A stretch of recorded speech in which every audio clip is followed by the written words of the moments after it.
In life, we are taught many things. We learn how to read, how to write, how to work hard, and how to follow rules. But very few people are ever taught about the most powerful tool they already have: their own mind. Your mind is like a hidden treasure. It holds the power to change your life, to shape your future, and to open doors you never thought possible. But there's also a danger, because the same mind that can build you up can also destroy you if you let negative thoughts take control. Today's story will take you deep into this secret power. Listen carefully, because each part of it will show you how your thoughts can create success or failure. By the end, you'll realize that the greatest battle in life is not with the world outside, it's with the thoughts inside your head. Many years ago, in a busy city, there lived a young man named Matt. Matt was like most people. He worked hard, paid his bills, and hoped one day to live a better life. But inside, he felt something was missing. No matter how much effort he put in, success seemed far away. One evening, after a long day at work, Matt was walking home. He stopped at a small bookshop. His eyes fell on an old dusty book in the corner. The title read, "The Secret Power of the Mind." Curious, he picked it up. The shopkeeper, an old woman with sharp eyes, smiled and said, "That book doesn't just teach you, it tests you. Are you ready?" Matt laughed nervously. "It's just a book, right?" The old woman only replied, "You'll see." That night, Matt began reading. The first line shook him. Whatever you hold in your mind will eventually appear in your life. If you fill your mind with fear, fear will come. If you fill it with hope, hope will come. Matt thought to himself, can it really be that simple? The next morning, while getting ready for work, Matt remembered the book's words. He decided to test it. On his way to work, he kept repeating in his mind, "Something good will happen today." Normally, Matt's day was boring, but that day, something different happened. His manager, who rarely noticed him, suddenly called him into the office and said, "Matt, I've been watching your work. I want you to handle a new project. If you succeed, there will be a promotion for you." Matt couldn't believe it. Could his thoughts really have influenced this? Days passed, and Matt kept practicing the lessons from the book. The more he focused on positive thoughts, the better his life became. But then, something changed. One night, Matt's mind started to wander. A small thought whispered, "What if I fail this project?"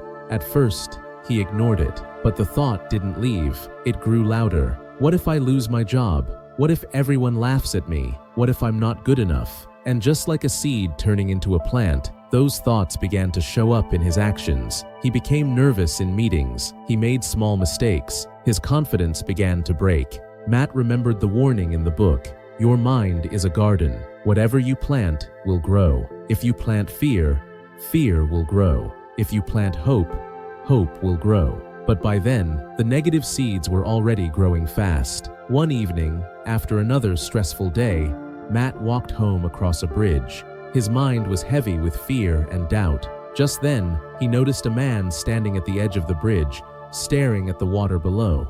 Something told Matt to stop. He walked over and said, "Are you okay?"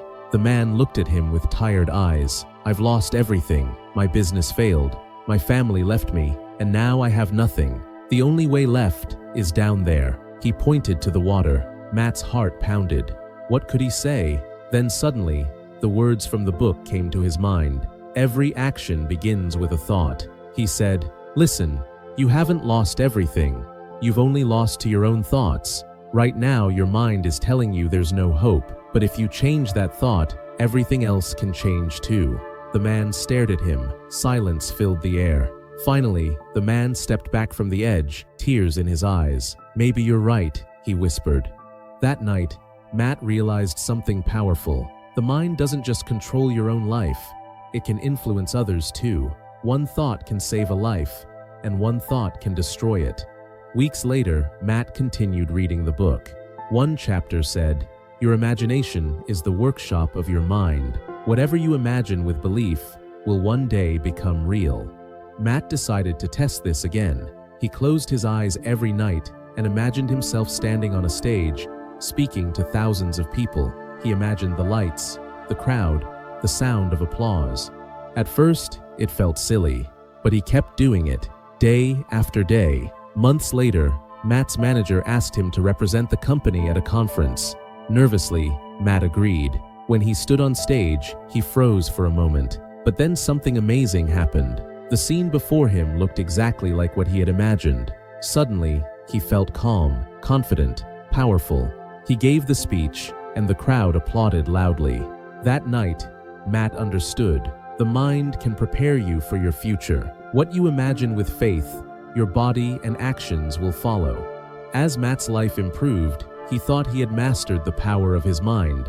But the book had one final warning. The greatest enemy is not outside you. It is the voice inside your own head. If you don't control it, it will control you. One morning, Matt received shocking news. His manager accused him of a mistake he hadn't made. His promotion was canceled. His reputation was at risk. For the first time in months, Matt felt anger, fear, and frustration rise inside him. He wanted to scream, to fight back, to give up. But then he remembered everything. Thoughts become words. Words become actions. Actions become habits. And habits shape your destiny. He closed his eyes, took a deep breath, and chose a different thought. This is not the end. This is a test. I will stay calm. I will prove my truth. Instead of reacting with anger, Matt calmly collected proof of his work, showed it to the higher managers, and cleared his name. Not only was his reputation saved, he was finally promoted. That night, Matt opened the book one last time, but when he turned the pages, they were blank. Shocked, he ran back to the bookshop. The shopkeeper was waiting, as if she knew he would come. Matt asked, "Why are the pages empty?" She smiled and said, "Because the real book is not in your hands. It is in your mind. I gave you only a guide. The rest of the story, you have written yourself." At that moment, Matt finally understood. The secret power of the mind is not just about thinking positive or negative. It's about realizing that every thought is a seed. If you plant wisely, your life becomes a garden of success. If you plant carelessly, your life becomes a field of weeds. So what does this mean for you? It means your mind is the most powerful weapon you own. It can be your best friend or your worst enemy. If you keep telling yourself you're weak, you will live a weak life. If you keep telling yourself you're capable, you will discover strength you never knew existed. If you fill your mind with fear, you'll live in fear. But if you fill it with hope, courage, and honesty, you'll create a life worth living. Remember, every action begins with a thought. Every success begins with a thought. Every failure begins with a thought. The choice is yours. Your thoughts are like seeds. One day they will grow into your future. Plant them carefully, protect them fiercely, and water them daily with belief, patience, and gratitude. Because the secret power of your mind is this: whatever you believe, you will become. So choose your thoughts wisely. Choose hope, choose courage, choose honesty. And one day, you will look back and realize everything you dreamed of began inside your own mind. If you believe this story can inspire someone, don't forget to like and share the video. And if you want to hear more stories that open your heart and mind, make sure to subscribe. Until next time, be patient, be thankful, and keep moving forward.